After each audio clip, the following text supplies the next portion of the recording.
ബഹുമാനമുള്ള സഹോദരന്മാർ, പ്രപഞ്ച സൃഷ്ടാവായ അള്ളാഹുവിൻ്റെ നിയമങ്ങൾ, അവൻ്റെ ആജ്ഞകൾ, നിരോധാജ്ഞകൾ ജീവിതത്തിൽ പകർത്തി ജീവിക്കാൻ നാം ഏവരും സന്നദ്ധരാകുക. യഥാർത്ഥ സന്മാർഗം എന്ത്, അതിൻ്റെ ഉറവിടം ഏത് എന്നത് പലപ്പോഴും പലർക്കും സംശയം തീരാത്ത ഒരു കാര്യമായി തുടരും. ലോകത്തുടനീളം നാനാഭാഗങ്ങളിലേക്കും നിയോഗിക്കപ്പെട്ട പ്രവാചകർ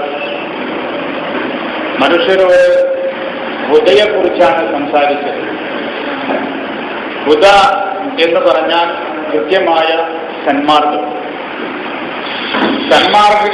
മനുഷ്യർ സന്മാർഗികളാകുക, ദുർമാർഗം ഉപേക്ഷിക്കുക എന്നത് ലോകത്തിന്റെ തന്നെ നിലനിൽപ്പിന് ആവശ്യമായിട്ടുള്ള ഒരു സംഗതിയാണ്.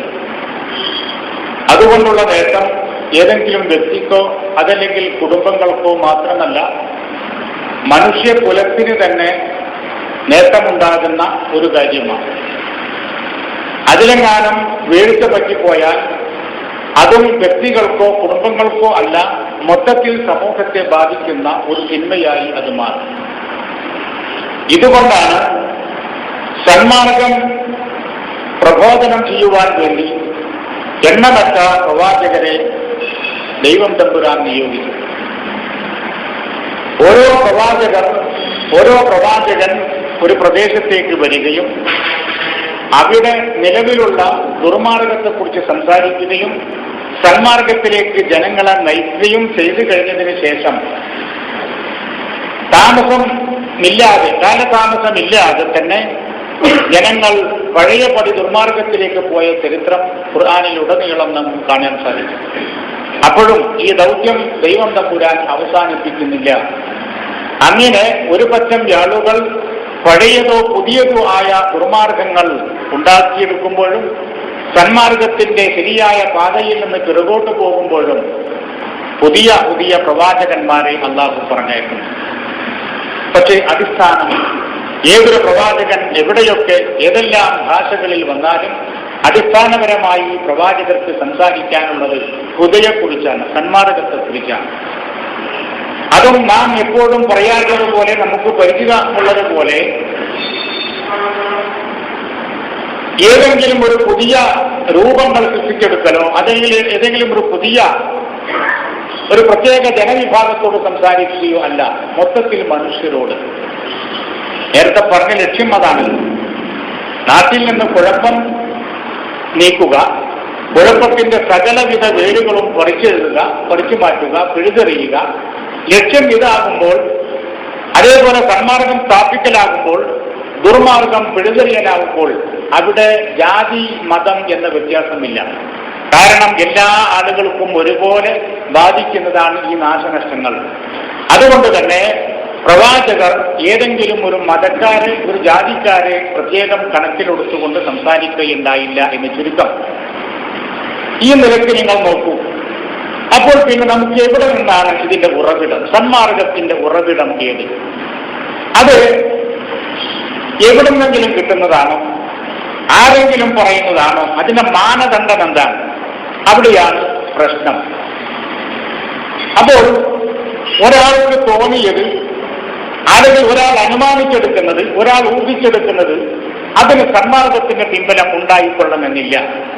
ദുർമാർഗത്തിൽ നിന്ന് പരിപൂർണമായും അത് അകന്നുകൊള്ളണം എന്നും ഇല്ല. മറിച്ച് തെറ്റുപറ്റാത്ത സ്രോതസ്സായിരിക്കണം അതിന്റെ പിന്നിലുള്ളത്. തെറ്റുപറ്റാത്ത കരം അത് ദൈവത്തിൻ്റെത് മാത്രമാണ്, ഈശ്വരൻ്റേത് മാത്രമാണ്. ദൈവം തമ്പുരാൻ പറയുന്നതാണ് അത്യധികമായി 100% ശരി. ആ പറയുന്ന കാര്യങ്ങൾ പ്രവാചകർ ഏറ്റുപാടുമ്പോൾ അതേ ശരി ഇവിടെയും തുടരും. അതാണ് നബിയും റസൂലും തമ്മിലുള്ള മാറ്റം. ഞാൻ ആ ഭാഗത്തേക്ക് കൂടുതൽ പ്രവേശിക്കുന്നില്ല, ഇൻഷാ അല്ലാഹ് സംസാരത്തിൽ വരും. കുൽ, ഓ പ്രവാചക പ്രഖ്യാപിക്കുക, ഇന്ന ഹുദല്ലാഹ്, നിശ്ചയം അള്ളാഹുവിന്റെ ഹുദ എന്ന് പറയുന്നത് ഹുവൽ ഹുദ, അതാണ് ഹുദ.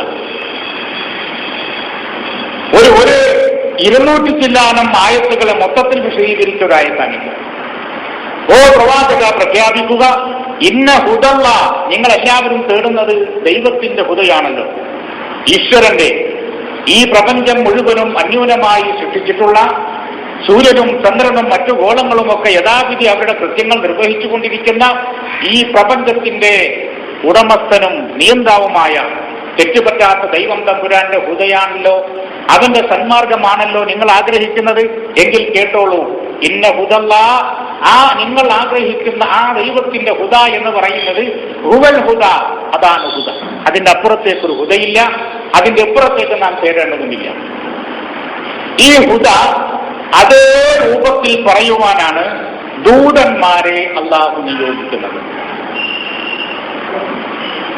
ഖുർആനിൽ ഒരു 12ഓളം സ്ഥലങ്ങളിൽ നിങ്ങൾക്ക് കാണാം പ്രവാചകർ നബിയെ അദ്ദേഹം ചെയ്തുപോയ ചില അബദ്ധങ്ങളെ ചൂണ്ടിക്കാണിച്ച 12ഓളം വിമർശനങ്ങൾ, ശരങ്ങൾ നിങ്ങൾക്ക് കാണാം. അതാരെയാ വിളിക്കുന്നതെന്നറിയോ? യാ അയ്യുഹൻ നബിയു, ഓ നബിയെ, ഓ പ്രവാചകരെ, ഓ പ്രവാചകരെ, ഇങ്ങനെ ഈ ശൈലിയിൽ. ഒരൊറ്റ സ്ഥലത്തും അയ്യുഹർ റസൂലു, ഏ ദൂതരെ എന്ന് വിളിച്ചുകൊണ്ട് ഇങ്ങനത്തെ ഒരു ശകാരം കാണുക സാധ്യമല്ല. എന്താ കാര്യം? നബിയും റസൂലും തമ്മിലുള്ള, നബുവത്തും റിസാലത്തും തമ്മിലുള്ള വ്യത്യാസമാണ്. ദൂത് എന്ന് പറയുന്നത് ദൈവം തമ്പുരാൻ പറയുന്ന അതേ പടിവാക്കുകൾ. അതിനെക്കുറിച്ചാണ് പറയുന്നത്, ലൗ തഖവ്വല അലൈനാ ബഅദൽ അഖാബീൽ ലഅഖദ്നാഹു മിൻഹു ബിൽ യമീൻ ثم لقطعنا منه الوتين. നാം പറയാത്ത വല്ല കാര്യങ്ങളും ഈ ദൂതൻ നമ്മുടെ പേരിൽ കെട്ടിച്ചമച്ചു പറഞ്ഞാൽ ലഅഖദ്നാഹു മിൻഹു ബിൽ യമീൻ, വളരെ ശക്തിയോടുകൂടി അദ്ദേഹത്തെ നാം പിടികൂടുകയും ثم لقطعنا منه الوتين, കണ്ടനാടി നാം മുറിച്ചു കളയുകയും ചെയ്യും. ഇതിന്റെ അർത്ഥം എന്താണ്? റസൂൽ ദൈവം പറയാത്ത, അള്ളാഹു പറയാത്ത ഒരു കാര്യവും പറയാൻ പാടില്ല. പക്ഷെ നബി പറയാം, നബിക്ക് പറയണം, നബി പറഞ്ഞേ പറ്റും. ഒരു സമരം നടക്കുമ്പോൾ ഇന്നയാളുകൾ ഇന്നയിടത്ത് നിൽക്കണം എന്ന് അദ്ദേഹം ഒരു ഓർഡർ പുറപ്പെടുവിച്ചാൽ അത് സ്വീകരിക്കേണ്ടുന്ന ബാധ്യത അദ്ദേഹത്തിന്റെ കൂടെയുള്ള ആളുകൾക്കുണ്ട്. അത് റിസാലത്തല്ല, ദൂതുമല്ല. അദ്ദേഹത്തിന്റെ ഭാര്യമാരോടോ അതല്ലെങ്കിൽ മറ്റു സുഹൃത്തുക്കളോടോ സഹോദരന്മാരോടോ കുടുംബക്കാരോടോ കൂട്ടുകാരോടോ ശത്രുക്കളോടോ മിത്രങ്ങളോടോ അദ്ദേഹം വല്ലതും സംസാരിച്ചിട്ടുണ്ടെങ്കിൽ അത് ദൂതുമായി ബന്ധപ്പെട്ടതല്ല. പക്ഷെ ഈ കക്ഷികളൊക്കെയും ഒരു നിയമം അദ്ദേഹത്തോട് ചോദിച്ചാൽ ആ നിയമം അദ്ദേഹം പറയുന്നത് അത് ദൂതാണ്, അത് റിസാലത്താണ്. ഞാൻ ഇത് പറയുന്നത് എന്താണെന്നറിയോ? എന്തൊക്കെ കേട്ടാലും സംശയം തീരാത്ത ഒരവസ്ഥ നമുക്കുണ്ടെങ്കിൽ നാം ഖുർആൻ കാര്യമായൊന്നും മനസ്സിലാക്കിയിട്ടില്ല, അതല്ലെങ്കിൽ മനസ്സിലാക്കാൻ ശ്രമിച്ചിട്ടില്ല എന്നതാണ് അതിന് കാരണം, വേറെ ഒന്നുമല്ല. ഫീ ഖുലൂബിഹിം മറദുൻ ഫസാദഹുമുല്ലാഹു മറദൻ വലഹും അദാബുൻ അലീം. എന്താ ഈ പറയുന്നതെന്നറിയോ? ചില ആളുകൾക്ക് അല്ലാഹു പറയും ഫീ ഖുലൂബിഹിം മറദുൻ, ചിലർ അവരുടെ മനസ്സിൽ ചില അസ്വസ്ഥതയുണ്ട്, രോഗങ്ങൾ, ശാരീരികമായ വല്ല അസ്വസ്ഥതയോ രോഗങ്ങളോ ഉണ്ടാകുമ്പോൾ അതിന് നാം ചികിത്സ തേടേണ്ടത് ആ നിലക്കാണ്. അതേപോലെ മനസ്സിന്റെ മാനസികമായ പ്രശ്നങ്ങൾക്ക് പ്രതിവിധി തേടേണ്ടത് ദൈവം തമ്പുരാൻ തന്നിട്ടുള്ള ചികിത്സ അനുസരിച്ചാണ്. ആ ചികിത്സ അവർ തേടിപ്പിടിക്കാതിരിക്കുമ്പോൾ ഫസാദഹുമുല്ലാഹു മറദൻ, സ്വാഭാവികമായും അവരുടെ അസുഖം വർദ്ധിക്കും. ഒരു പനി വന്നു, അതിനൊരു സമയമുണ്ട്. ആ സമയം വന്നിട്ടും അത് മാറുന്നില്ല എങ്കിൽ ഡോക്ടറെ കാണിക്കേണ്ടി വരും. ജലദോഷം അത് പറയുമ്പോൾ നിസ്സാരമാണ്, ചുമ പറയുമ്പോൾ നിസ്സാരമാണ്, പക്ഷെ അങ്ങോട്ട് കൂടിക്കഴിഞ്ഞാൽ പിന്നെ അത് മറ്റു പലതുമായി മാറും. അതിനു മുൻപ് തന്നെ എന്ത് വേണം? അതിനെ പ്രതിവിധി നാം തേടണം. ഇതേപോലെ സംശയം, അതല്ലെങ്കിൽ എത്രയും തീരാത്ത, എന്ത് പറഞ്ഞിട്ടും മനസ്സിലാവാത്തൊരു സംശയമുണ്ടെങ്കിൽ അത് ഒരു അസുഖമാണ്. ആ അസുഖത്തിന് ചികിത്സ നാം തേടിയിട്ടില്ലെങ്കിൽ ഫസാദഹുമുല്ലാഹു മറദൻ, അള്ളാഹ് അസുഖം കൂട്ടുമെന്ന് പറഞ്ഞാൽ എന്താണ് അതിന്റെ അർത്ഥം? പ്രകൃതിയിൽ അസുഖം മാറുവാൻ, രോഗം ചികിത്സിക്കുവാൻ ഒരു നിയമ സംഹിത പടച്ചവൻ ഇവിടെ സ്ഥാപിച്ചിട്ടുണ്ട്. അത് സ്വീകരിക്കാത്തവർക്ക് തീർച്ചയായും സ്വാഭാവികമായും അസുഖം കൂടും.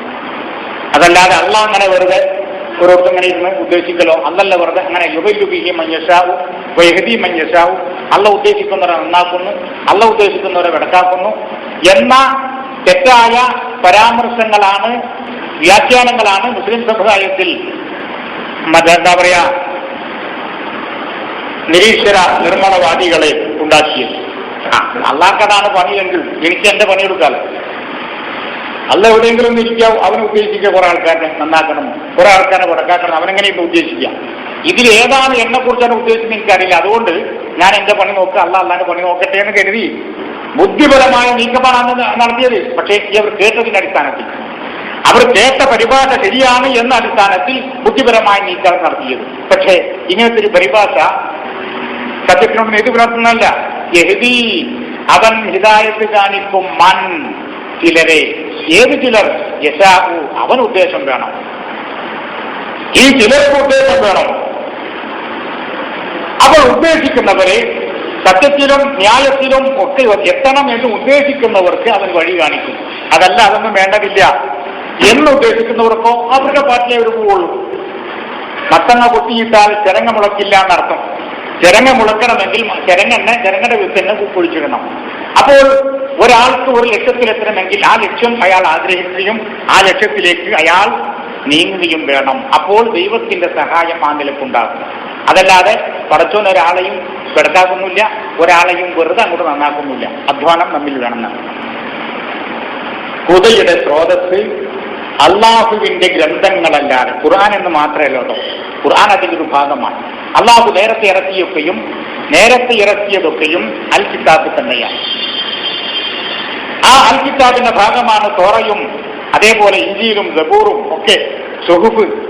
ഇതെല്ലാം അള്ളാഹുവിന്റെ ഗ്രന്ഥത്തിന്റെ ഭാഗങ്ങളാണ്. അതിന്റെ അവസാന കണ്ണി എന്ന നിലയ്ക്ക് ഖുർആൻ. അപ്പോൾ വേദഗ്രന്ഥം അവിടെയാണ്. അൻസൽനാ ഇലൈക്കും കിതാബ് എന്ന് പറഞ്ഞില്ല, കിതാബ്. ആ കിതാബിന്റെ ഒരു പാർട്ടാണ് ഖുർആൻ. അപ്പോൾ ഇങ്ങനെ ദൈവം തമ്പുരാൻ ദാലിക്കൽ കിതാബു, ദാലിക്കൽ ഖുർആൻ എന്നല്ലല്ലോ പറഞ്ഞത്, ദാലിക്കൽ കിതാബു ലാ റൈബ ഫീഹി ഹുദൽ ലിൽ മുത്തഖീൻ, ലാ റൈബ ഫീഹി ഹുദൽ ലിൽ മുത്തഖീൻ. അപ്പോൾ ആ ഗ്രന്ഥം ഏതാണത്? ഈ പറഞ്ഞ നേരത്തെ ഇറക്കപ്പെട്ടതും ഇപ്പോൾ ഈ ഇറങ്ങിയതുമായ ഗ്രന്ഥം.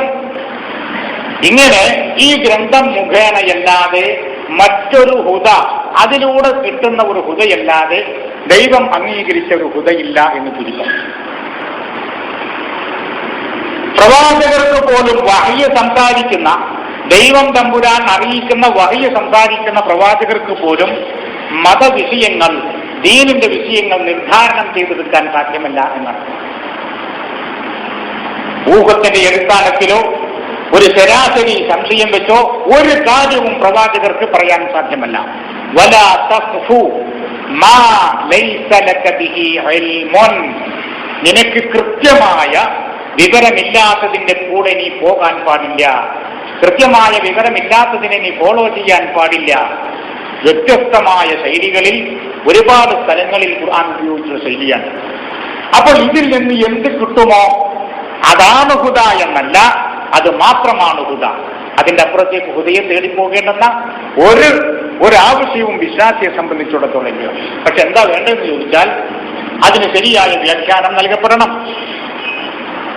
അതിനൊരുപാട് ശ്രമകരമായ ഒരു പ്രവൃത്തിയാണ്. കാരണം നാം എപ്പോഴും പറയാറുള്ളത് പോലെ അടിമുടി മാറ്റപ്പെടുത്തിയിരിക്കുകയാണ്. അടിമുടി ഒരു വാക്കുപോലും ഒഴിയാതെ അത്രത്തോളം അങ്ങേ അറ്റത്തെ പ്രശ്നങ്ങൾ സൃഷ്ടിച്ചിരിക്കുകയാണ്. ദൈവിക ഗ്രന്ഥത്തിന്റെ 100 കണക്കിന് മുനകളും 100 കണക്കിന് പ്രകാശങ്ങളുമുള്ള ആ പ്രകാശത്തിന്റെ ബീജം കെടുത്തുവാൻ പാകത്തിൽ.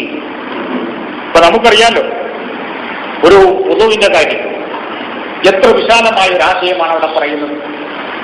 സൂറത്തുൽ മാഇദയിൽ യാ അയ്യുഹല്ലദീന ആമനൂ ഇദാ ഖുംതും ഇലസ്സലാത്തി ഫഗ്സിലൂ വുജൂഹക്കും വഅയ്ദിയക്കും ഇലൽ മറാഫിഖി വംസഹൂ ബിറുഊസിക്കും വഅർജുലിക്കും ഇലൽ കഅബൈൻ. വളരെ ലോകോത്തര സുന്ദരമായ ഒരു ആദർശമാണ് ഖുർആൻ അവിടെ വെച്ചത്. അത് നമസ്കരിക്കാൻ നിൽക്കുമ്പോൾ കയ്യും മുഖവും കഴുകുന്നതിനെക്കുറിച്ചും തല തടവുന്നതിനെക്കുറിച്ചും കാല് ഞെറിയാനി ഇവരെ കഴുകുന്നതിനെക്കുറിച്ചും ചുരുക്കി വളരെ വളരെ ചെറുതാക്കി. വളരെ വിശാലമായ ലോകത്തിന്റെ നിലനിൽപ്പ് തന്നെ മാറ്റിയെടുക്കുന്ന, ലോകത്തിന്റെ ഗതി തന്നെ മാറ്റുന്ന വിശാലമായ ഒരാശയം യാ അയ്യുഹല്ലദീന ആമനു.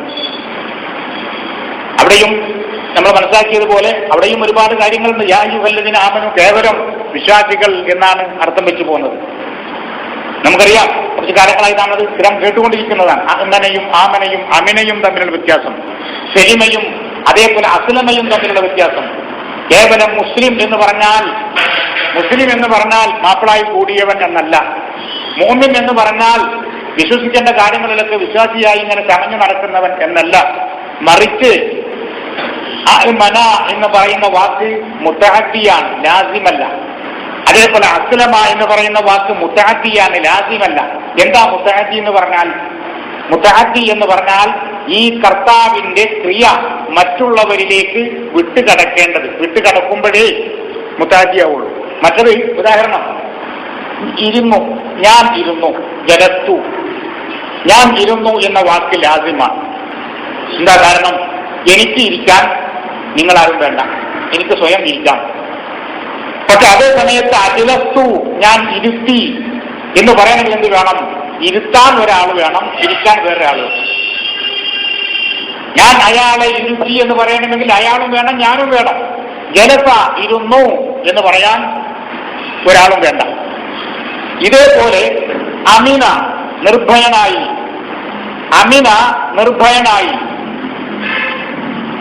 ആമന, നിർഭയത്വം ഉണ്ടാക്കി എന്നാണ്. അപ്പോൾ ആമന യൂമിനു ഈമാനൻ വഹുവ മുഅ്മിനുൻ, അതാണ് ആ റൂട്ട്. മറ്റത് അമിന യഅ്മനു അംനൻ വഹുവ ആമിനുൻ, അങ്ങനെ പോവാ. അമിന യഅ്മനു അംനൻ വഹുവ ആമിനുൻ, ആമന യൂമിനു ഈമാനൻ വഹുവ മുഅ്മിനുൻ, സലിമ യസ്ലമു സലാമത്തൻ വഹുവ സലീമുൻ, അസ്ലമ യുസ്ലിമു ഇസ്ലാമൻ വഹുവ മുസ്ലിമുൻ. ഇങ്ങനെ പോകണ്ട്. എന്താ ഈ വാക്കിന്റെ വ്യത്യാസം അറിയോ? അസ്ലമ എന്ന് പറഞ്ഞാൽ മറ്റുള്ള ആളുകൾക്ക് ശാന്തിയും സമാധാനവും പ്രദാനം ചെയ്തു. മുസ്ലിമുൻ എന്ന് പറഞ്ഞാൽ മറ്റുള്ളവർക്ക് ശാന്തിയും സമാധാനവും പ്രദാനം ചെയ്യുന്നവൻ. മുഅ്മിൻ എന്ന് പറഞ്ഞാൽ മറ്റുള്ള ആളുകൾക്ക് സുരക്ഷിതത്വം നൽകുന്നവൻ. ഞങ്ങൾ കുട്ടികളെ പഠിപ്പിക്കുന്നത് പോലെ പഠിപ്പിക്കാൻ കാരണം ഇവിടെ ചെറിയൊരു പെശകുണ്ട്. എന്താ പെശക്? യാ അയ്യുഹല്ലദീന ആമനൂ, ഇത് നമ്മൾ മണികാലമല്ലോ കേൾക്കാൻ തുടങ്ങിയിട്ട്. എന്താ അർത്ഥം വെക്കുക? അല്ലയോ മോമിനീങ്ങളെ, അതിനും അർത്ഥമില്ല, അതിനും അർത്ഥം പറയില്ല. അപ്പൊ കേൾക്കുന്നവരിങ്ങനെ തലകുലി, നമ്മളെന്നെയാണ് കേൾക്കുന്നവര് വലിയ പ്രൗഢിയോട് കൂടിയിട്ട് അത് നമ്മളെ തന്നെയാണ് വിളി, ഞങ്ങൾ തന്നെയാണ്. അപ്പുറത്ത് വല്ലവരുണ്ടെങ്കിൽ നിങ്ങളല്ലാതെ ഞങ്ങൾ തന്നെയാണ്, മോമിനിയങ്ങളെ ഞങ്ങളാണല്ലോ. അങ്ങനെ തലകുലുക്കിയിരുന്നു എന്നല്ലാതെ എന്താണ് ഈ മുഅ്മിൻ? ഒരാള് അള്ളാഹുവിൽ അംഗീകരിച്ചു, അവന്റെ പ്രവാചകന്മാരെ അംഗീകരിച്ചു, മറ്റുള്ള കാര്യങ്ങളൊക്കെ. ഏത് മറ്റുള്ള കാര്യം? നിലവിൽ ഒരു മുസ്ലിം, സാധാരണ ഒരു ശരാശരി മുസ്ലിം, ഒന്നാം നമ്പർ മുസ്ലിം അല്ല, ഒരു ശരാശരി മുസ്ലിം ഉണ്ടല്ലോ, ആ മുസ്ലിം ഒരുപാട് കാര്യങ്ങൾ ചെയ്താൽ അയാൾ ആരാവില്ല? മുസ്ലിം ആവൂല എന്നർത്ഥം. ഒന്നുകൂടി കൃത്യമാക്കി പറയാണ്. അള്ളാഹുവിൽ ഒരാൾ വിശ്വസിച്ചു, നിസ്കരിച്ചു, നോമ്പ് നോറ്റു, സക്കാത്ത് കൊടുത്തു, അല്ലെങ്കിൽ ഹജ്ജ് ചെയ്തു, ഇതൊക്കെ ചെയ്തു കഴിഞ്ഞാൽ ഒരാൾക്ക് മുസ്ലിം ആവാൻ കഴിയില്ലാണ്. മുസ്ലിം ആവണമെങ്കിൽ പണി വേറെടുക്കണം. എന്താണത്? അതാണ് അമലു സ്വാലിഹാത്ത്. ഈ അമലു സ്വാലിഹാത്ത് ചെയ്യുമ്പോഴാണ് ഇയാൾ മുസ്ലിം ആകുന്നത്. അതേപോലെ മറ്റുള്ള ആളുകൾക്ക് എന്റെ വീട്ടിലേക്ക് കറണ്ട്, എന്റെ വീട്ടിലേക്ക് വഴി, എന്റെ വീട്ടിലേക്ക് എല്ലാം ഒരടി മറ്റുള്ളവന്റെ വീട്ടിലേക്ക് വണ്ടി വരട്ടെ, വരാതിരിക്കട്ടെ, അവിടുന്ന് അസുഖം പിടിച്ചവരെ ഹോസ്പിറ്റലിലേക്ക് കൊണ്ടുപോകാൻ വണ്ടി സൗകര്യം ഉണ്ടാകട്ടെ, ഉണ്ടാകാതിരിക്കട്ടെ, അതൊന്നും എന്റെ കാര്യമല്ല, എന്നെ ബാധിക്കുന്നതുമല്ല. എനിക്ക് എന്റെ സുരക്ഷിതത്വം ഇത് മുന്നിലല്ല. അപ്പോൾ എനിക്ക് എന്റേതുപോലെ മറ്റുള്ള ആളുകൾക്കും ഈ സൗകര്യങ്ങൾ ഉണ്ടാകണം. അവിടെ ജാതിയില്ല, മതമില്ല, ഗ്രൂപ്പില്ല, വർഗീയതയോ വർണ്ണബോധമോ ഇല്ല. ഈ ഒരു നിലയ്ക്ക് ചിന്തിക്കുമ്പോഴാണ് മുഅ്മിനാകുന്നത്. അപ്പോൾ ഒന്നുകൂടി വ്യക്തമാക്കി പറഞ്ഞാൽ യാ അയ്യുഹല്ലദീന ആമനൂ, യാഥാർത്ഥ്യങ്ങൾ അംഗീകരിച്ചുകൊണ്ട് മറ്റുള്ള ആളുകൾക്ക് കൂടി സുരക്ഷിതത്വം നൽകുന്നവരെ ആമിനൂ ബില്ലാഹ്. ഇനി മറ്റേ നിരവധി അർത്ഥം നോക്കുക. യാ അയ്യുഹല്ലദീന ആമനൂ, ആമിനൂ ഖുർആനിൽ ഒരു സൂക്തമാണ്. എന്താ നിലവിലുള്ള അർത്ഥപ്രകാരം? അല്ലയോ മൂമിനീങ്ങളെ, നിങ്ങൾ മൂമിനീങ്ങളാകുകയും എന്നാണ് അർത്ഥം വെക്കേണ്ടത്. ഇവരർത്ഥം വെക്കുന്നു അങ്ങനെ തന്നെയാണ്. ഭക്ഷണം കഴിച്ചവരെ ഭക്ഷണം കഴിക്കുകയും ചായ കുടിച്ചവരെ ചായ കുടിക്കുകയും എന്ന് പറയുന്നത് പോലെ മൂമിനീങ്ങളെ, നിങ്ങൾ മൂമിനീങ്ങളാകുകയും.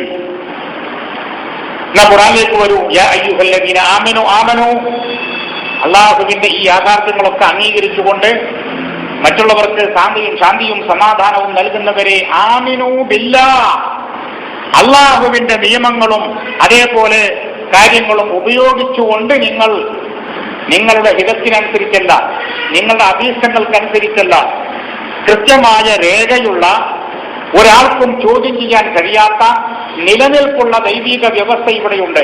ആ ദൈവിക വ്യവസ്ഥയുടെ ആയിരിക്കണം നിങ്ങൾ ഈമാൻ ചെയ്യേണ്ടത്. അല്ലദീ യുഅ്മിനു ബില്ലാഹി ആമിനൂ ബില്ലാഹി വറസൂലിഹി അല്ലദീ യുഅ്മിനു ബില്ലാഹി വയുഅ്മിനു ലിൽ മുഅ്മിനീന. എന്താ അർത്ഥം? നിലവിൽ എങ്ങനത്തെ ദൂതനെയാണ് നിങ്ങൾ അംഗീകരിക്കേണ്ടത്? യുഅ്മിനു ബില്ലാഹ് നിലവിലുള്ള അർത്ഥപ്രകാരം അദ്ദേഹം അള്ളാഹുവിനെ വിശ്വസിക്കുന്നു. വയുഅ്മിനു ലിൽ മുഅ്മിനീന മുഅ്മിനീങ്ങളെയും അദ്ദേഹം വിശ്വസിക്കുന്നു. അപ്പൊ മുഹമ്മദ് നബി ലാ ഇലാഹ ഇല്ലല്ലാഹ് അശ്ഹദു അൻ ലാ ഇലാഹ ഇല്ലല്ലാഹു അശ്ഹദു അന്ന മുഹമ്മദ് അത് പറയുന്നുള്ള വിനയമില്ല. ഒരു സാധാ മുസ്ലിമിന്റെ ഷഹാദത്ത് അശ്ഹദു അൻ ലാ ഇലാഹ ഇല്ലല്ലാഹു അശ്ഹദു അന്ന മുഹമ്മദ് റസൂലുള്ളാഹ് എന്നാണല്ലോ. ഇത് മുഹമ്മദ് നബി പറയുന്നുള്ളത് നിങ്ങൾ ചിന്തിച്ചാൽ മതി. അശ്ഹദു അൻ ലാ ഇലാഹ ഇല്ലല്ലാഹു അശ്ഹദു അന്ന മുഹമ്മദ് റസൂലുള്ളാഹ്. അള്ളാഹ് എങ്ങനെയാണെന്നും ഞാൻ എന്ന മുഹമ്മദ് അള്ളാഹിന്റെ റസൂലാണെന്നും ഞാൻ സാക്ഷ്യം വഹിക്കുന്നു. ഏതുപോലെ അത്തഹിയ്യാത്തിൽ അസ്സലാമു അലൈക അയ്യുഹൻ നബിയു, മുഹമ്മദ് എന്ന നബി എന്ന ഞാനേ എന്റെ മേൽ അള്ളാഹിന്റെ രക്ഷ ഉണ്ടാവട്ടെ എന്ന് നബി പറയുകയില്ല എന്നതുപോലെ അശ്ഹദു അൻ ലാ ഇലാഹ ഇല്ലല്ലാഹു അശ്ഹദു അന്ന മുഹമ്മദ് റസൂലുള്ളാഹി എന്ന് അദ്ദേഹം പറയില്ല എന്നത് നിങ്ങൾ ഖുർആനിലൂടെ മനസ്സിലാക്കും. ആ ഭാഗത്തേക്ക് പോയാൽ അവിടെ കുറെ പറയേണ്ടി വരും. അപ്പൊ സത്യത്തിൽ ഇസ്ലാമിന്റെ ഷഹാദത്ത് എന്താണ്? ഇസ്ലാമിന്റെ ഷഹാദത്തു അല്ലാ ഇലാഹ ഇല്ലല്ലാഹ് എന്നാണ്. ഇത് ലോകത്തുമുള്ള എല്ലാ ആളുകളും ചെയ്യേണ്ടതാണ്. മാത്രമല്ല മുഹമ്മദ് റസൂലുള്ളാഹിയെ മാത്രം ഒരു ഷഹാദത്ത് ചെയ്യാൻ ഖുർആനിൽ കൽപ്പന ഇല്ല എന്ന് മാത്രമല്ല അത് ഖുർആൻ വിരുദ്ധവുമാണ്. അതിനെ നിങ്ങൾ നമ്പർ എഴുതി വെച്ചോളൂ. 2:136 4:84 എന്നീ വാക്കുകൾ നിങ്ങൾ പ്രത്യേകം ശ്രദ്ധിക്കേണ്ടതാണ്. ഇതാ ഞാൻ നിങ്ങളോട് പറയുന്നത്, നിങ്ങൾ ഈ ക്ലാസുകൾ കേൾക്കുമ്പോൾ ഒരു പേനയും ഒരു കടലാസും കരുതുന്നത് നല്ലതാണ്. കാരണം ഇത് നിങ്ങൾക്ക് ഇത് കേട്ടിട്ട് പോയാൽ പോരാ. ഇത് ആക്ഷേപിക്കേണ്ടതാണെങ്കിൽ അടുത്ത ആഴ്ച നിങ്ങൾ ആക്ഷേപിക്കണം. അതിനു വേണ്ടിയിട്ട് 2:136 4:84. അപ്പൊ ഇതിലെന്താ പറയുന്നത്? ഈ രണ്ട് സ്ഥലത്ത് എന്താ പറയുന്നത്? ഖൂലു ആമന്നാ ബില്ലാഹി വമാ ഉൻസില ഇലൈനാ വമാ ഉൻസില ഇലാ ഇബ്രാഹീമ വഇസ്മാഈല വഇസ്ഹാഖ വയാഖൂബ വൽഅസ്ബാത്ത് വമാ ഊതിയ മൂസാ വഈസാ വന്നബിയ്യൂന മിർ റബ്ബിഹിം ലാ നുഫർരിഖു ബൈന അഹദിൻ മിൻഹും വനഹ്നു ലഹു മുസ്ലിമൂൻ. നിങ്ങൾ പറയണം ആമന്നാ ബില്ലാഹി വമാ ഉൻസില ഇലൈനാ വമാ ഉൻസില ഇലാ ഇബ്രാഹീം. തൽക്കാലം വിശ്വസിച്ചു എന്നുള്ള അർത്ഥത്തിൽ തന്നെ പോവാണ്. അങ്ങനെ പോട്ടെ, മനസ്സിലാക്കാൻ. ഞങ്ങൾ അള്ളാഹുവിൽ നിന്ന് ഞങ്ങളിലേക്ക് ഇറക്കപ്പെട്ടതിനെ, ഈ ഖുർആനിനെ, ഇബ്രാഹിം നബിയിലേക്ക്, ഇസ്മായിൽ നബിയിലേക്ക്, ഇസ്ഹാഖ് നബിയിലേക്ക്, ഈസാ നബിയിലേക്ക്, മൂസാ നബിയിലേക്ക്, വന്നബിയ്യൂന മിർ റബ്ബിഹിം സകല പ്രവാചകന്മാർക്ക് ഇറക്കപ്പെട്ടതിനെ ഞങ്ങൾ അംഗീകരിച്ചു. ഫഇൻ ആമനൂ ബിമിസ്ലി മാ ആമൻതും ബിഹി ഫഖദ് ഇഹ്തദൗ. നിങ്ങൾ ഇപ്പോൾ ഈ അംഗീകരിച്ചല്ലോ, ഇതേപോലെ മറ്റുള്ളവരും അംഗീകരിക്കാൻ തയ്യാറായാൽ മാത്രം ഫഖദ് ഇഹ്തദൗ അവർക്ക് സന്മാർഗം കാണാം. ഇല്ല, അങ്ങനെയല്ല. ഞങ്ങൾക്ക് ഒരാൾ മതി, ഞങ്ങൾക്ക് രണ്ടാൾ മതി. ക്രൈസ്തവർ പിഴച്ചു പോകാൻ കാരണം എന്ത്? ജൂതർ പിഴച്ചു പോകാൻ കാരണം എന്ത്? ഞങ്ങൾക്ക് ഇത് മാത്രം മതി എന്ന് പറഞ്ഞുകൊണ്ടാണ്. ഞങ്ങൾക്ക് മോശസ് മാത്രം മതി. ഞങ്ങൾ ഈസയെ അംഗീകരിക്കില്ല. ഈസ ജാരസന്തതിയാണ് ഈസ. ഞങ്ങൾ അംഗീകരിക്കില്ല. ഞങ്ങൾ മോശസിന്റെ ആളുകളാണെന്ന് ആര് പറഞ്ഞു? ജൂതർ പറഞ്ഞു. ക്രൈസ്തവർ എന്ന് പറഞ്ഞു ഞങ്ങൾക്ക് ജീസസ് മാത്രം മതി, ഞങ്ങൾ മോശസിനെ അംഗീകരിക്കില്ല, ഞങ്ങൾ ജീസസിന്റെ ആളുകളാണ്. അതുകൊണ്ട് ഞങ്ങൾ മാത്രമേ സ്വർഗത്തിൽ കടക്കൂ എന്ന് ജൂതർ പറഞ്ഞു. അതേപോലെ ക്രൈസ്തവരും പറഞ്ഞു. വിവരമില്ലാത്ത വേറെ ചില കക്ഷികൾ വേറെ ചില വാക്ക് പറഞ്ഞു. നമ്മളാളെന്താ പറഞ്ഞത്? ഞങ്ങൾക്ക് വേറെ ആരും വേണ്ട, ഞങ്ങൾക്ക് മുഹമ്മദ് നബി അതെന്നെ ഉടുക്കാനും പുറക്കാനും ഇരിക്കാനും. ഇത് വെറുതെ പറയുന്നില്ല. ജീവിതത്തിൽ ആകെ ഹൃദയത്തിലുണ്ടോ ഇല്ലേ എന്നുള്ളത് അല്ലാഹു പോലെ നമുക്കറിയില്ല. പുറത്തേക്ക് ഇവർക്ക് ആകെ കാണുന്ന ഒരു പ്രവാചകൻ ഉള്ളിലുണ്ടാവില്ല. ഉള്ളിലുണ്ടെങ്കിൽ പുറത്തേക്ക് വരണം. നല്ലതോ ചീത്തതോ ആയ ഒരാശയം ഒരാൾക്ക് ഉള്ളിൽ വെച്ച് കുറെ കാലം നടക്കാൻ കഴിയില്ല. അതിന് പിന്നെ റൂട്ട് തെളിച്ച മുനാഫിക്കാവണം. അപ്പൊ പറ്റും. റൂട്ട് തെളിച്ച 1-ാം നമ്പർ മുനാഫിക്കായാൽ മാത്രമേ പറ്റുള്ളൂ. അതേസമയം ഒരു ശരാശരി മനുഷ്യനെ സംബന്ധിച്ചിടത്തോളം അയാളുടെ ഉള്ളിൽ കാപട്യമാണെങ്കിലും അതല്ല വിശ്വാസമാണെങ്കിലും പുറത്തേക്ക് വരും. നമ്മുടെ ചർച്ചകളിൽ നമ്മളുമായി യാത്ര ചെയ്യുമ്പോൾ ഇവിടത്തെ എത്ര അടക്കിപ്പിടിച്ചാലും ഒരു ശരാശരി വിശ്വാസിയുടെ മുന്നിൽ ഉള്ളിൽ നിന്ന് വരുന്നില്ലെങ്കിൽ സൂക്ഷിച്ചോളണം. അവന്റെ ഈമാനിൽ അടങ്ങിയ ശബ്ദം പുറത്തേക്ക് വരുന്നില്ലെങ്കിൽ എന്തോ തകരാറുണ്ടെന്ന് സൂക്ഷിച്ചോളണം. ആ ഭാഗം ഞാൻ കൂടുതൽ ചർച്ച ചെയ്യുന്നില്ല. അപ്പോൾ നിങ്ങൾ പറയേണ്ടത് ഞങ്ങളിലേക്ക് ഇറക്കപ്പെട്ട ഈ ഖുർആനിൽ അതേപോലെ മൂസാ നബിക്ക്, ഈസാ നബിക്ക്, ദാവൂദ് നബിക്ക്, ഇസ്ഹാഖ് നബിക്ക്, ഇബ്രാഹിം നബിക്ക്, മൂസാ നബിക്ക്, ഈസാ നബിക്ക് സകല പ്രവാചകന്മാർക്കും ഇറക്കപ്പെട്ടതിനെ ഞങ്ങൾ അംഗീകരിച്ചിരിക്കുന്നു എന്ന് പറഞ്ഞാൽ, ഇതേപോലെ എല്ലാവരും പറയാൻ തയ്യാറായാൽ അവർ മാത്രമേ സന്മാർഗം പ്രാപിക്കുകയുള്ളൂ. ഇല്ല, ഇനി അതിനവർ തയ്യാറില്ല, ഞങ്ങൾക്ക് ഒരാൾ മാത്രം മതി എന്ന കാഴ്ചപ്പാടാണെങ്കിൽ നിനക്ക് അവരെ കൊണ്ടൊന്നും ഒരു ശല്യം ഉണ്ടാവില്ല. അവർ വേണ്ടുന്ന വിധം കൈകാര്യം പടച്ചോൻ ചെയ്തുകൊള്ളും. എവിടെ ഈ പറഞ്ഞ 136 അതിന്റെ നേരെ ചോട്ടിലുള്ള 137 കൂടി കൂട്ടി വായിക്കുക. ഇതേ ആശയം തന്നെ ഇത് ലോകത്തുള്ള സകല മനുഷ്യരോടുമാണെങ്കിൽ മറ്റൊരു ഭാഗത്തെ നബിയോട് സ്പെഷ്യൽ കുൽ ആമന്നാ ബില്ലാഹ് വമാ ഉൻസില ഇലൈനാ വമാ ഉൻസില ഇലൈഹി സെയിം ഇതിന്റെ വ്യത്യാസം അവിടെ എല്ലാം നബി അടക്കമുള്ള സകല വിശ്വാസികളെയും അവിടെ ഉൾക്കൊള്ളിച്ചു. ഇവിടെ നബിയെ സ്പെഷ്യൽ. നിനക്ക് പോലും അങ്ങനെ പാടില്ല, നീ പോലും പ്രഖ്യാപിക്കേണ്ടത് ഞങ്ങളിലേക്ക് ഇറക്കപ്പെട്ട ഇതിനെ ഞങ്ങൾ അംഗീകരിച്ചു. ഇസ്മായിൽ, ഇസ്ഹാഖ്, യാക്കൂബ്, അസ്ബാത്ത്, അതേപോലെ മൂസ, ഈസ ഇങ്ങനെ തുടങ്ങിയ സകല പ്രവാചകന്മാർക്കിറങ്ങതിനെയും ഞാൻ അംഗീകരിച്ചു എന്ന് നീയും പറയണം. അങ്ങനെ നീ പറഞ്ഞില്ലെങ്കിലോ നിനക്കും രക്ഷയില്ല. പറയുന്നതാരാ? പടച്ചതമ്പുരാൻ. പക്ഷേ അങ്ങനെ പറയണമെന്നും മുസ്ലിമോൻ ഞങ്ങൾ അള്ളാഹു പറഞ്ഞതുപോലെ കേട്ടനുസരിക്കുന്നവരാണ് എന്ന് നിങ്ങൾ പ്രഖ്യാപിക്കുക കൂടി വേണം. ഇതൊന്നും ചെയ്തില്ലെങ്കിൽ നിങ്ങളുടെ കാര്യം പോക്കാണ്. ആ ഒരൊറ്റ പ്രവാചകനെ കുറിച്ചല്ലേ നമ്മുടെ മുസ്ലിം സമുദായത്തിന്, ഞാൻ വെറുതെ പറയുന്ന ഉത്തരവാദിത്വ ബോധത്തോട് പറയാം, മുസ്ലിം സമുദായത്തിന്റെ കാര്യം പറയുന്നു, ഏതെങ്കിലും ഒരു ഗ്രൂപ്പുകാരുടെ അല്ല. മുസ്ലിം സമുദായം ഒന്നടങ്കം ഇന്ത്യയോ ഇന്തോനേഷ്യയോ ആഫ്രിക്കയോ അന്റാർട്ടിക്കയോ എവിടെയാവട്ടെ സകല മുസ്ലിങ്ങളും ലാ ഇലാഹ ഇല്ലല്ലാഹ് മുഹമ്മദ് റസൂലുള്ളാഹ്, അശ്ഹദു അല്ലാ ഇലാഹ ഇല്ലല്ലാഹ് വഅശ്ഹദു അന്ന മുഹമ്മദ് റസൂലുള്ളാഹ് ഈ ഒരു മുദ്രാവാക്യമല്ലാതെ ഇസ്ലാമിന്റെ മുദ്രാവാക്യം എന്താണ്? ഇസ്ലാമിന്റെ മുദ്രാവാക്യം എന്ന് പറയുന്നത് സകല പ്രവാചകന്മാരും, അതേത് നാട്ടുകാരോ ഏത് ഭാഷക്കാരോ വർണ്ണക്കാരോ ആകട്ടെ, സകല പ്രവാചകന്മാരും ഇസ്ലാം എന്ന സുന്ദര പ്രസ്ഥാനത്തിന്റെ കണ്ണികളും അതിന്റെ പ്രചാരകരും പ്രബോധകരും പ്രയോക്താക്കളുമാണ്. ഇങ്ങനെ പ്രവാചക സമൂഹത്തെ കാണിച്ചുകൊണ്ടാണ്, മുന്നോട്ട് വെച്ചുകൊണ്ടാണ് ഖുർആൻ സംസാരിക്കുന്നത്. വർഗീയതയില്ല.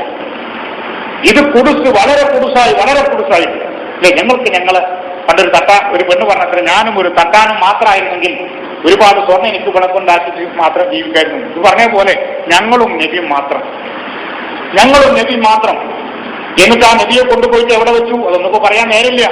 എത്രത്തോളം തകർത്തു തരിപ്പണമാക്കി, ആ പ്രവാചകനെ എത്രത്തോളം ഇകഴ്ത്തി കാണിച്ചു, ആ പ്രവാചകൻ പഠിപ്പിച്ച ആശയത്തെ എത്രത്തോളം പുച്ഛിച്ചു തള്ളി. ലോക ജനങ്ങൾ ആ പ്രവാചകന്റെ ആശയങ്ങളിലേക്ക് ശ്രദ്ധിക്കുമ്പോൾ ഒരു വിവരമില്ലാത്ത കരം താഴ്ന്ന ഒരു എന്താ പറയാ ഒരു നികൃഷ്ട ജീവിയാക്കി ലോകജനത്തെ ശ്രദ്ധാരൂപത്തിൽ ഉണ്ടാക്കി. ഉന്നതമായ മൂല്യങ്ങൾ സംസാരിക്കുന്ന പ്രവാചകൻ, ഉന്നതമായ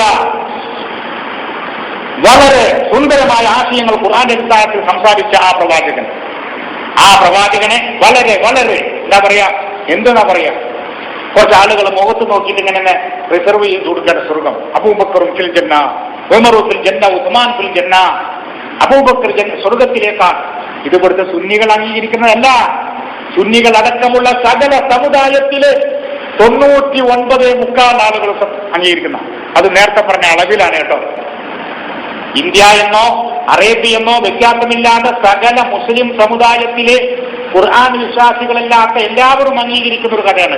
അബൂബക്കർ സ്വർഗത്തിലാണ്, ഉമർ സ്വർഗത്തിലാണ്, ഉസ്മാൻ സ്വർഗത്തിലാണ്, അലി സ്വർഗത്തിലാണ്, തൊൽഹ സ്വർഗത്തിലാണ്, സയ്യിദ് സ്വർഗത്തിലാണ്, തുടങ്ങി 10 പേരെ. എന്താ അതിന്റെ അർത്ഥം? ഇതേ നാവുകൊണ്ട് പ്രവാചകൻ ഖുർആൻ പറയുമോ? ലാ അദ്രി, എനിക്കറിയില്ല, മാ യുഫഅലു ബി വലാ ബികും, എന്നെക്കുറിച്ചും നിങ്ങളെക്കുറിച്ചും എന്താണ് പ്രവർത്തിക്കപ്പെടാൻ പോകുന്നതെന്ന് എനിക്കറിയില്ല എന്ന് പറഞ്ഞ നാവുകൊണ്ട്. ഈ പറഞ്ഞത് ഖുർആനില, മറ്റത് കഥയിൽ. അങ്ങനെ എവിടെയും നമ്മൾക്ക് ഹുദ കാണാൻ സാധ്യമല്ല. ഹുദ ഖുർആനില. ഖുൽ ഇന്ന ഹുദല്ലാഹ് ഹുവൽ ഹുദ. നിങ്ങൾ ഹുദയെയാണോ തേടുന്നത് എങ്കിൽ നിങ്ങൾ ശ്രദ്ധിച്ചോളൂ, ഹുവൽ ഹുദ, അല്ലാഹുവിന്റെ ഹുദ ഏതാണോ അതാണ്. ഇനി ഒന്നുകൂടി ശ്രദ്ധിച്ചോളൂ, ഗ്രന്ഥം തുടങ്ങിയത് എങ്ങനെ? ദാലിക്കൽ കിതാബ്. ലോകത്ത് ആവശ്യാനുസരണം അല്ലാഹു ആദർശങ്ങൾ ഇറക്കിയിട്ടുണ്ട്, അതാണ് ഗ്രന്ഥം. അതൊരു ഗ്രന്ഥത്തിലൂടെയായിരുന്നു. 4 ഗ്രന്ഥത്തെക്കുറിച്ച് നമ്മൾ സാധാരണ കേട്ട് വരികയുള്ളൂ. എന്താ കാരണം? 4 ഗ്രന്ഥത്തെ പരാമർശിച്ചിട്ടുള്ളൂ പേരെടുത്ത്. പക്ഷെ ഖുർആൻ വഅൻസല മഅഹുൽ കിതാബ, ഏതൊക്കെ പ്രവാചകർ ലോകത്ത് വന്നോ അവർക്കൊക്കെയും ഗ്രന്ഥമുണ്ടായിരുന്നു എന്ന് ഖുർആൻ. അത് ആ പുസ്തകത്തിൽ നമ്പർ സഹിതം ഉണ്ട്, ചെറിയ പുസ്തകം. അപ്പൊ ലോകത്ത് എവിടെയൊക്കെ പ്രവാചകന്മാർ വന്ന് അവർക്ക് കൂടെ ഗ്രന്ഥങ്ങൾ. എന്തിനു വേണ്ടിയാണ്? അങ്ങനെ അപ്പോൾ ദാലിക്കൽ കിതാബ്, ദൈവം തമ്പുരാൻ ലോകത്തിന്റെ മുന്നിൽ അവതരിപ്പിച്ച തത്വം അതാണ് ഗ്രന്ഥം. ലാ റൈബ, സംശയമേ വേണ്ട. ഫീഹി ഹുദൻ. കണ്ടോ, നമ്മുടെ വിഷയം, ഇന്നത്തെ വിഷയം ഹുദയാണ്. ഫീഹി ഹുദൻ. എന്താ നിലവിലുള്ള അർത്ഥം എന്താണെന്നറിയോ? നിലവിലുള്ള അർത്ഥം അതിൽ ഹുദണ്ട് എന്നാണ്. അതിൽ ഹുദണ്ട് എന്നാണ്. ഇവരിനൊക്കെ എന്താ ചെയ്യേണ്ടതെന്ന് എനിക്കറിയാം. അതിൽ ഹുദണ്ട് എന്ന് പറഞ്ഞാൽ എന്താണ് അർത്ഥം? ഹുദ ഇവിടെ വേറെ ഉണ്ട് എന്നല്ല എന്റെ അർത്ഥം. അങ്ങനെ അത് വെട്ടി തീർക്കാമെന്ന് ലക്ഷ്യം. അതിൽ ഹുദണ്ട്. പക്ഷേ അതിലത്തെ ഹുദ എന്ന് പറഞ്ഞാൽ പെട്ടെന്ന് ആർക്കും തിരണ ഹുദല്ല. ഇവിടെ ഹുദ ഇവിടെ ഹോൾസെയിൽ വ്യാപാരം നടത്തുന്ന ഇവിടെ വേറെ സാധനങ്ങളുണ്ട് എന്ന് വരുത്തി തീർക്കാൻ എന്തർത്ഥം വെച്ചു? ഫീഹി ഹുദൻ എന്നർത്ഥം വെച്ചു. സത്യത്തിൽ ഈ ഫീഹി എന്ന് പറയുന്ന സാധനത്തിന് മുമ്പ് പറയാൻ കാരണം എന്താണെന്നറിയോ? ഇവരൊക്കെ എവിടുന്ന് ഭാഷ പഠിച്ചതാ പറയുന്നത്? ഫീഹി എന്ന് പറയുന്ന സാധനത്തിനെ ഖബർ മുഖദ്ദമാക്കി പറയാൻ കാരണം എന്താണ്? അതിലാണ് ഹുദയുള്ളത് എന്നർത്ഥം കിട്ടാനാണ്. ഏതുപോലെ ഇയ്യാക നഅ്ബുദു വ ഇയ്യാക നസ്തഈനു എന്നിടത്തുള്ള ഇയ്യാക മുഖദ്ദമായി പറഞ്ഞു, നിന്നെ ഞങ്ങൾ അനുസരിക്കുന്നു, നിന്നെ ഞങ്ങൾ കീഴൊതുങ്ങുന്നു എന്ന അർത്ഥം പറയാൻ എന്താ പറയേണ്ടതെന്നറിയോ? നഅ്ബുദുക വ നസ്തഈനുക എന്ന് പറഞ്ഞാൽ മതി അറബി ഭാഷയിൽ. നഅ്ബുദുക വ നസ്തഈനുക എന്ന് പറഞ്ഞാൽ ഈ അർത്ഥം കിട്ടി. പക്ഷേ ഇയ്യാക, നിന്നെ മാത്രം, നഅ്ബുദു ഞങ്ങൾ കീഴൊതുങ്ങുന്നു, വയ്യാക നിന്നോട് മാത്രം, നസ്തഈനു ആത്യന്തികമായുള്ള ഞങ്ങളുടെ സഹായം അപേക്ഷ അത് നിന്നോട് മാത്രമാണ്. ഈ മാത്രം കിട്ടാൻ വേണ്ടിയിട്ടാണ് ഇയ്യാക എന്ന് പറയുന്ന മഅമൂലിനെ മുന്തിച്ചത്. നിയമമാണത്. ഇത് പുതിയതിങ്ങട്ട് പൊട്ടിച്ചാടിയ നിയമമൊന്നുമല്ല. നമ്മുടെ പണ്ഡിതന്മാരൊക്കെ നിയമം ചോദിച്ചാൽ അത് പറയും. എന്നാ നിങ്ങൾക്ക് കേൾക്കണോ നമ്മുടെ പണ്ഡിതന്മാരുടെ അവസ്ഥ? 34 വർഷം എന്റെ നാട്ടിന്റെ തൊട്ടടുത്ത് ദർശനം നടത്തിക്കൊണ്ടിരിക്കുന്ന ഒരു പണ്ഡിതൻ. 34 വർഷം അവിടെ മാത്രം. അതിന് മുൻപ് വേറെ എവിടെയും 30 ദർശനം നടത്തിയെന്നൊന്നും എനിക്കറിയില്ല. എന്താ ആ പ്രദേശത്ത് മാത്രം 34 വർഷം. അങ്ങനെ ആ പുള്ളി കഴിഞ്ഞ 25-ാം തീയതി ക്രിസ്മസിൻ്റെ അന്ന് എനിക്ക് കോഴിക്കോട് വരേണ്ട ആവശ്യമുണ്ടായിരുന്നു. ഞാൻ അങ്ങോട്ട് വരിക. ആ സമയത്ത് എടപ്പാളിന് എൻ്റെ കൂടെ തന്നെ ഒരു കോട്ടക്കലിലേക്ക് കയറി. അങ്ങനെ കുറച്ച് കഴിഞ്ഞ് നോക്കുമ്പോൾ മൂപ്പരിൻ്റെ കൂടെ ഇരുന്നു. അങ്ങനെ രോഗ്യം പറഞ്ഞു. എനിക്ക് മൂപ്പര് പെട്ടെന്ന് എന്നെ അങ്ങോട്ട് മനസ്സിലായില്ല. അപ്പോൾ ഞാനെന്തായി മനസ്സിലാവാത്തൊരു അനുഗ്രഹമായി എനിക്ക് കുറച്ച് കാര്യങ്ങൾ സംസാരിച്ചാണ്. കാരണം മനസ്സിലായി കഴിഞ്ഞാൽ പിന്നെ ഒരു എന്താ ചെയ്യലെന്ന് നമുക്കറിയാം. പക്ഷെ മനസ്സിലാവാത്ത കുറച്ച് കാര്യങ്ങൾ അങ്ങനെ സംസാരിച്ചിട്ട് ഞാൻ അങ്ങനെ ഒരു തുടക്കം എന്ന നിലയ്ക്ക് പറഞ്ഞു, ഉസ്താദേ, നമ്മുടെ മൈലിയന്മാരൊക്കെ ഖുതുബ നടത്തുമ്പോൾ ജുമാന്റെ പ്രസംഗത്തിന്റെ അവസാനത്തിൽ ഇന്നക്ക മുജീബു ദഅവാത്തി വയാ ഖാദിയൽ ഹാജാത്ത് എന്ന് പറയാറുണ്ടല്ലോ, അത് അതിലെന്തോ ഒരു ശരികേടില്ലേ എന്ന് ചോദിച്ചു. അപ്പൊ മൂപ്പര് ആദ്യം എന്ത് ചെയ്തുന്നത് 2-3 സെക്കൻഡ് ഇങ്ങനെ പറഞ്ഞിട്ട് ഇങ്ങനെ കഴിഞ്ഞിട്ട് അത് അങ്ങനെയും പറയാം, വേറെ ഒരു നിലക്കും പറയാം എന്ന് പറഞ്ഞു. അപ്പൊ ഞാൻ പിടിച്ചു, അതെങ്ങനെയാണ് ആ പറച്ചിൽ? വേറെ പറച്ചിൽ എങ്ങനെയാണ്? അപ്പൊ കുറച്ചു നേരം ആലോചിച്ചു പറഞ്ഞു, അത് ശരി തന്നെയാണ്, അങ്ങനെ പറയാൻ പാടില്ല, ഇപ്പൊ നിലവിലുള്ള ആ പറച്ചിൽ തെറ്റാണ്, നിങ്ങൾ എങ്ങനെയാ പറയല് ചോദിച്ചു. ഞാനും അങ്ങനെ തന്നെ പറയുന്നത്, ഇത് തെറ്റായിരുന്നു. ചുരുങ്ങിയൊരു 34 മുമ്പുള്ള കോട്ട, 34 കൊല്ലം എനിക്ക് അറിയുന്ന ഏതാണ്. 34 കൊല്ലമായി ഞാൻ ആ സ്ഥലത്തൊക്കെ പറയുന്നില്ല. നമ്മൾ ഇതൊക്കെ പിടിക്കുന്ന ആളല്ല, വെറുതെ ഒരാളെ വഷളാക്കാന്നല്ലല്ലോ നമ്മുടെ ലക്ഷ്യം. ഒരു പൈസയാണ്. ഇവരെല്ലാം ഒരുപാട് കുട്ടികളെ വെച്ച് ക്ലാസ് എടുക്കുന്നതാണ്. ദിവസം വലിയ കിതാബുകളൊക്കെ ഇവരുടെ കിതാബുകളിൽ വലിയ കിതാബ്, നമ്മുടെ കിതാബ് വലിയൊരു ഖുർആൻ തന്നെയാണ്. പക്ഷെ ഇവരുടെ ഭാഷയിൽ ഖുർആനില്ലാത്ത ഒരുപാട് വലിയ കിതാബുകളുണ്ട്. ആ കിതാബുകളൊക്കെ തീർച്ചയായിട്ടുന്ന ആളാണ്. തുഫ, മഹല്ലി, അതേപോലെ നിഹായ, അങ്ങനെയുള്ള വലിയ കിതാബ്, ബുഖാരി, മുസ്ലിം, ഇതിലും വലിയ കിതാബ് ഇതൊക്കെ തീർച്ചയായിട്ടുന്ന ആളാണ്. അപ്പൊ എന്താ സംഭവം എന്ന് പറയും, ഇന്നൊക്കെ മുജീബു ദഅവാത്തി വയാ ഖാദിയൽ ഹാജാത്ത് എന്നാണ് പറഞ്ഞുകൊണ്ടിരിക്കുന്നത്. തെറ്റാ. എന്താ തെറ്റെന്നറിയോ? അല്ലാഹുമ്മ ഗ്ഫിർ ലിൽ മുഅ്മിനീന വൽ മുഅ്മിനാത്ത് വൽ മുസ്ലിമീന വൽ മുസ്ലിമാത്ത് അൽ അഹ്യാഇ മിൻഹും വൽ അംവാത്ത് ഇന്നക മുജീബു ദഅവാത്തി വയാ ഖാദിയൽ ഹാജാത്ത്. ഇന്നക മുജീബു ദഅവാത്തി, നീ പ്രാർത്ഥനകൾക്ക് ഉത്തരം ചെയ്യുന്നവനാകുന്നു. വയാ ഖാദിയൽ ഹാജാത്ത്, ആവശ്യങ്ങൾ വീട്ടിൽ തരുന്നവനുമേ എന്നാണ് അർത്ഥം. ഇതെങ്ങനെ പൊരുത്തപ്പെടും? ഇന്നക മുജീബു ദഅവാത്തി, നീ പ്രാർത്ഥനകൾക്ക് ഉത്തരം ചെയ്യുന്നവരാകുന്നു. വയാ ഖാദിയൽ ഹാജാത്ത്, ആവശ്യങ്ങൾ വീട്ടിൽ തരുന്നവനുമേ. ഇത് പൊരുത്തപ്പെടില്ലല്ലോ, ഇത് തെറ്റാ, ഘടനയിൽ തെറ്റാണ്. അപ്പൊ ഒന്നുകിൽ ഇന്നക മുജീബു ദഅവാത്തി വ ഖാദിൽ ഹാജാത്ത്, അല്ലെങ്കിൽ ഇന്നക മുജീബു ദഅവാത്തി യാ ഖാദിൽ ഹാജാത്ത്. ഒന്നുകിൽ വാ ഒഴിവാക്കണം, അല്ലെങ്കിൽ യാ ഒഴിവാക്കണം. ഇതെങ്ങനെ തിരിച്ചു പറഞ്ഞു നോക്കുമ്പോൾ മൂപ്പര് സമ്മതിച്ച് തെറ്റന്നെയാണ്. ചുരുങ്ങിയത് 34 കൊല്ലം മൂപ്പരാതിട്ട് ആവർത്തിച്ച് മുറിക്കാം. വളരെ പ്രാഥമികമായ ഒരു വിഷയമാണ്. പിന്നെ മറ്റുള്ളതിനെ പറ്റി പറയണം. അപ്പോ യാ അയ്യുഹല്ലദീന ആമനൂ, ഈ ദൈവത്തിന്റെ നിയമങ്ങളും അവന്റെ ആദർശങ്ങളൊക്കെ മനസ്സിലാക്കിക്കൊണ്ട് മറ്റുള്ള ആളുകൾക്ക് സുരക്ഷിതത്വം നൽകുന്ന ആളുകളെ, ഫഗ്സുലൂ വുജൂഹക്കും, നിങ്ങളുടെ വുജൂഹിനെ നിങ്ങൾ കഴുകി വൃത്തിയാക്കണം. എന്താ വുജൂഹ്? ഞാൻ കുറച്ച് മുൻപ് ഇവിടെ കുറച്ച് പ്രായമുള്ള ആൾക്കാർ ചോദിച്ചറിയാം. മുമ്പ് മൈലിയന്മാർ പറഞ്ഞു, ഇമാം ഷാഫിക്ക് അങ്ങനെ ഒരു വജുണ്ട്, ഇമാം നബവിക്ക് അങ്ങനെ ഒരു വജുണ്ട് എന്നുള്ളൊരു ഭാഷ മൈലിയന്മാർ സമൂഹത്തിൽ പൊതുവെ ഉള്ളത്. എന്താ ഈ വജുഹ്? വജുഹ് എന്ന് പറഞ്ഞാൽ വീക്ഷണം, അങ്ങനെ ഒരു അഭിപ്രായം. അതല്ലാതെ മുഖം എന്നല്ല. ഇനി മറ്റൊന്ന്, കുല്ലു ഷൈഇൻ ഹാലികുൻ ഇല്ലാ വജ്ഹുഹു, എല്ലാം നശിക്കും അള്ളാന്റെ മുഖം ഒഴികെ. അള്ളാന്റെ മുഖം മാത്രം ഇങ്ങനെ ബാക്കിയാവും, ലോകത്തുള്ള മറ്റതൊക്കെയും നശിക്കും. ഇങ്ങനെയാണ്. അല്ല, ദൈവിക വീക്ഷണം,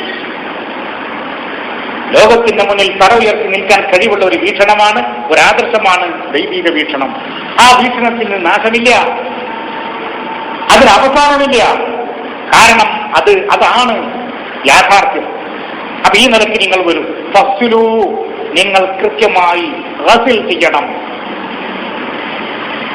തുടച്ച് മിനുക്കി കൃത്യത അതിൽ വേണം. എന്തിന്? വുജൂഹക്കും, നിങ്ങളുടെ വുജൂഹുകൾക്ക്, നിങ്ങളുടെ അഭിപ്രായങ്ങൾക്ക്, നിങ്ങളുടെ വീക്ഷണങ്ങൾക്ക്.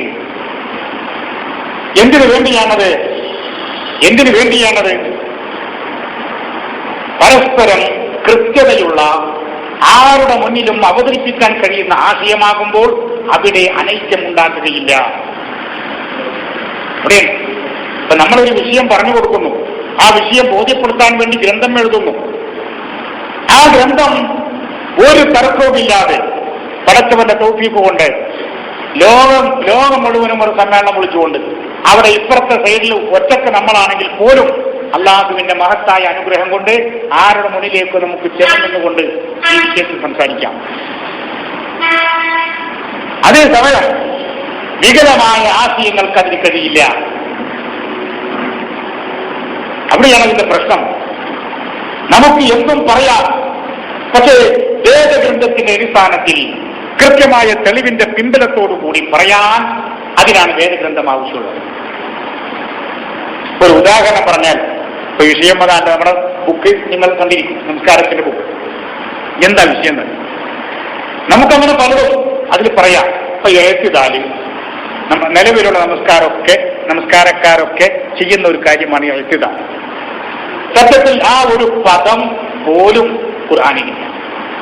ആ ഒരു പദം പോലും ഖുർആനിലില്ല. അപ്പൊ പിന്നെന്താണ് ഇങ്ങനെ നമ്മൾ ഇതേറെ ഒപ്പിച്ച് ചെയ്തിരുന്നെങ്ങനെ? അത് പൂരകമാണ്. അപ്പൊ റുക്കോയിൽ നിന്ന് ഇങ്ങോട്ട് പൊന്തിയിട്ട് പിന്നെ അങ്ങോട്ട് പോകുമ്പോൾ കുറച്ച് അടങ്ങറാണ് ആർക്ക്? ചില ആളുകൾക്ക് വലിയ സുഖമാണ്. പിന്നെ ഒരു പൊന്തലും കൂടി വേണ്ട, ഇല്ലാത്തൊരു സാധനം വെറുതെ പൈസ കൊടുക്കണ്ട, നേരാണ്ട് റുക്കോയിൽ നിന്ന് സുജൂദിലേക്ക് പോയാൽ അതല്ല ചില ആളുകൾക്ക് എളുപ്പം. അപ്പൊ അവിടുന്ന് ഇങ്ങോട്ടൊന്ന് പൊന്തുക, അത് ഖുർആനിലില്ലെങ്കിലും എന്ന് പറഞ്ഞിട്ടാണ്. അപ്പൊ ഇങ്ങനൊക്കെ ചെയ്യാം. പക്ഷെ എന്തില്ല, ഇതിന് ഫസ്ലു വുജൂഹക്കും നിങ്ങളുടെ അഭിപ്രായങ്ങൾക്ക് കൃത്യത ഉണ്ടാക്കുകയില്ല.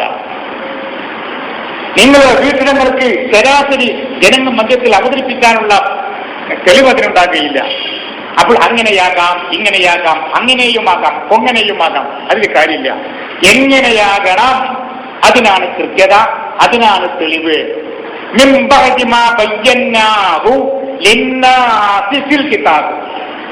ദീനിന്റെ വിഷയങ്ങളൊക്കെയും ഈ കിതാബിലൂടെ വ്യക്തമാക്കണം. ദൈവത്തിന് നിർബന്ധമുള്ള ഒരു കാര്യമാണ്.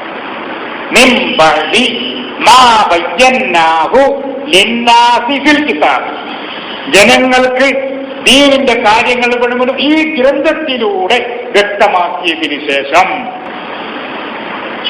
അങ്ങനെ ഒരു കാര്യത്തെക്കുറിച്ച് വ്യക്തത ഉണ്ടോ നമുക്ക് സ്വീകരിക്കാം. അത് സ്വീകരിച്ചേ പറ്റൂ.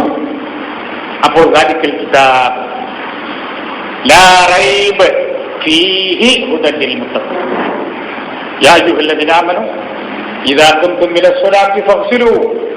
ദൈവികമായ സംസ്ഥാപനം ലക്ഷ്യം വെച്ചുകൊണ്ട് നിങ്ങൾ നീങ്ങുമ്പോൾ ആ സംസ്ഥാപനത്തിന് ആവശ്യമായ വിഷയങ്ങളെക്കുറിച്ചുള്ള കൃത്യത നിങ്ങൾക്കുണ്ടാകണം.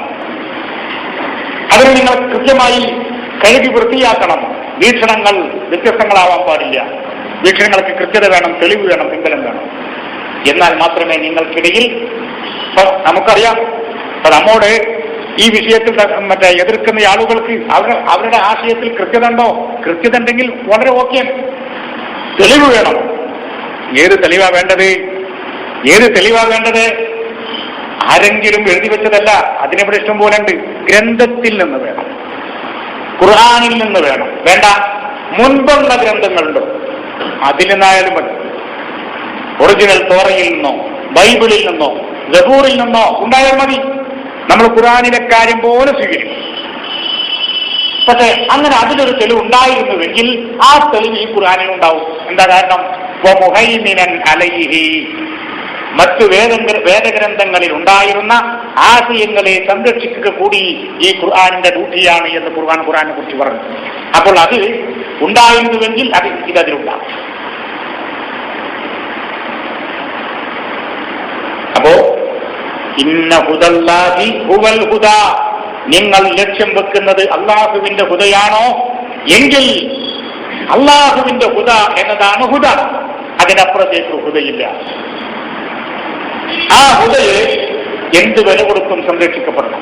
ആ ഹുദ എന്ത് വില കൊടുത്തും സംരക്ഷിക്കപ്പെടണം. കാരണം അത് മനുഷ്യരാശിയുടെ നിലനിൽപ്പാണ്. അതിന് ഭംഗം വന്നാൽ ലോകത്തിന്റെ ബാലൻസ് തെറ്റിപ്പോകും. അപ്പൊ വദഅൽ മീസാൻ എന്ന് പറഞ്ഞ മീസാൻ തെറ്റിപ്പോകും. ഇങ്ങനെ അത് ലോകത്തോടുള്ള മെസ്സേജുമാണ്, ഏതെങ്കിലും കുറച്ച് ആളുകൾക്കുള്ളതല്ല. ചുരുക്കി പറഞ്ഞാൽ ദൈവിക വ്യവസ്ഥയുടെ ഉന്നമനത്തിന് വേണ്ടി പ്രവർത്തിക്കുക എന്ന ഖുർആനിലെ ഉന്നതവും ഉദാത്തവുമായ സ്വലാത്തിനെയാണ് മറ്റൊരു രൂപത്തിൽ അവതരിപ്പിക്കപ്പെട്ടത്. അതിനാരെയും കുറ്റം പറഞ്ഞിട്ട് കാര്യമില്ല. കാരണം ഇന്ന് അതിന് നേതൃത്വം നൽകുന്ന ആളുകളെയോ ഇന്ന് അതിൽ വ്യാപൃതരായിരിക്കുന്ന ആളുകളെയോ കുറ്റം പറഞ്ഞ കാര്യമില്ല. അവർക്ക് കിട്ടിയ ചിത്രം അതാണ്. പക്ഷെ ഞാൻ ചോദിക്കട്ടെ, എന്തൊരു മാറ്റമാണ് ഈ സമുദായത്തിനുണ്ടായത്? മൊത്തത്തിൽ സമ്മേളന മാമാങ്കം അരങ്ങേറും, ലക്ഷങ്ങൾ കോടികൾ കുടിച്ചുകൊണ്ട് ഈ ഒരു നൂറ്റാണ്ട് പൂർത്തിയാക്കുന്ന ഇവർക്ക് ഖുർആനിൽ നിന്ന് എന്ത് ഗവേഷണം ചെയ്ത് കിട്ടി? അവരും നമ്മളെ പോലെ ഖുർആൻ ഗവേഷണം ചെയ്യുന്നുണ്ട്, ഖുർആൻ പഠിക്കുന്നുണ്ട്, ഖുർആൻ റിസർച്ച് സെന്റർ ഉണ്ട് എന്നൊക്കെ പറയും. എന്താണ് റിസർച്ച് ചെയ്ത് കിട്ടിയത്? ബാത്റൂമിലേക്ക് പോകുമ്പോൾ ഇന്ന് പിന്നാലെ വരും എന്ന ഒരു റിസർച്ച് ചെയ്ത് കിട്ടിയ വിവരമല്ലാതെ വേറെ എന്തെങ്കിലും കിട്ടിയിട്ടുണ്ടോ ഈ നൂറ്റാണ്ട് കാലം? അപ്പോൾ ഖുർആനിലൂടെ നിങ്ങൾ വരൂ. സത്യത്തിൽ ഇതിപ്പോ ഞാൻ കിട്ടിയതല്ല, ഇത് കാലങ്ങൾക്ക് മുൻപ് ഖുർആൻ ഇറക്കിയ അന്ന് ഈ സാധനങ്ങളൊക്കെ ഖുർആനിലുണ്ട്. ഖുർആൻ എന്നിറങ്ങിയോ അന്ന് ഈ കാര്യങ്ങളൊക്കെ അതിലുണ്ട്. പക്ഷെ നമ്മുടെ മുന്നിൽ ഖുർആനിനെ ചിത്രീകരിക്കുന്നത് മറ്റൊരു രൂപത്തിലാണ്. സംവിധായകന്റെ ഭാവനക്കും അവൻ പറഞ്ഞതുമല്ലാത്ത വിഷയങ്ങളാണ് നമ്മുടെ മുന്നിൽ ചിത്രമായി വന്നത്, അല്ലേ? അള്ളാഹുവിന്റെ ഗ്രന്ഥം എന്ന് പറഞ്ഞത്, അള്ളാഹുവിന്റെ റസൂൽ എന്ന് പറഞ്ഞത് അത് ഒരു വ്യക്തിയായി. അള്ളാഹുവിന്റെ ഹിക്മത്ത് എന്ന് പറഞ്ഞത് മറ്റെന്തൊക്കെയോ ആയി. സുന്നത്തുല്ലാഹി എന്ന് അള്ളാഹു പറഞ്ഞത് സുന്നത്തുർ റസൂലായി. ഹിക്മത്ത് എന്ന് പറഞ്ഞത് ഹദീസുകളായി. ഇങ്ങനെ ആനയും അമ്പളിയും തമ്മിലുള്ള അകലമല്ല ഉണ്ടായത്. അതിനേക്കാളും വലിയ അന്തരങ്ങളോടും അകലങ്ങളോടും കൂടി ഒരു എന്തൊക്കെയോ ഒരു ഇസ്ലാം നമ്മുടെ മുന്നിൽ വന്നു. നമ്മൾ അതറിയാതെ ശിരസാവഹിച്ചു. ഇത്രയും കാലം ചെയ്തതിന്റെ പേരിൽ അറിയാത്തത് കൊണ്ട് അള്ളാഹു തന്നെ ശിക്ഷിച്ചില്ല എന്ന് പറയാം. പക്ഷേ അറിഞ്ഞതിന് ശേഷം, കാര്യം ബോധ്യപ്പെട്ടതിന് ശേഷം പിന്നെ അതിനെതിരെ നീങ്ങിയാൽ وَمَنْ يُشَاقِقِ الرَّسُولَ مِنْ بَعْدِ مَا تَبَيَّنَ لَهُ الْهُدَى وَيَتَّبِعْ غَيْرَ سَبِيلِ الْمُؤْمِنِينَ نُوَلِّهِ مَا تَوَلَّى وَنُصْلِهِ جَهَنَّمَ وَسَاءَتْ مَصِيرًا. കുറച്ച് ഗൗരവമുള്ളതാണ്, തലക്ക് അടി കിട്ടിയ പോലെ കാണണത്. وَمَنْ يُشَاقِقِ الرَّسُولَ, ഈ അർ-റസൂലിന് ആരെങ്കിലും വിരുദ്ധമായി പ്രവർത്തിച്ചാൽ, ആരാ അർ-റസൂൽ? അള്ളാഹുവിന്റെ തെറ്റുപറ്റാത്ത ഈ ഗ്രന്ഥം, ആ ഗ്രന്ഥം നിങ്ങളുടെ മുന്നിൽ വെക്കുന്ന ആദർശങ്ങൾക്കെതിരിൽ ആരെങ്കിലും മത്സര ബുദ്ധിയോടുകൂടി പ്രവർത്തിച്ചാൽ വയത്തബിഅ ഗൈറ സബീലിൽ മുഅ്മിനീൻ, അൽ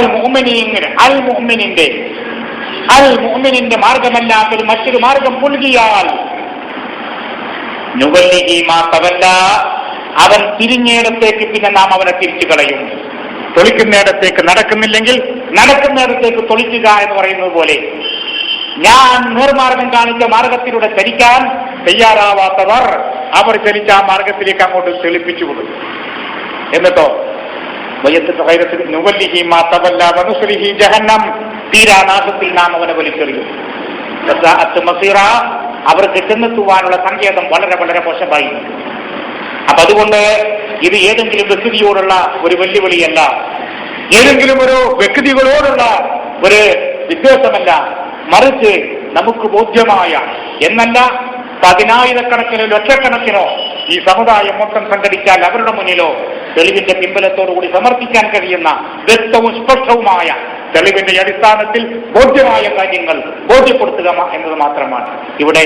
അത് ഏതെങ്കിലും ഒരു വിഭാഗത്തോടോ വ്യക്തിയോടോ ഉള്ള വെല്ലുവിളിയാണ്, അല്ലെങ്കിൽ ഒരു വാശിയാണ്, മത്സരമാണ് എന്ന് തെറ്റിദ്ധരിച്ചിട്ടുണ്ടെങ്കിൽ ആ തെറ്റിദ്ധാരണ അതൊരു തെറ്റിദ്ധാരണ മാത്രമാണ് എന്ന് മനസ്സിലാക്കുക.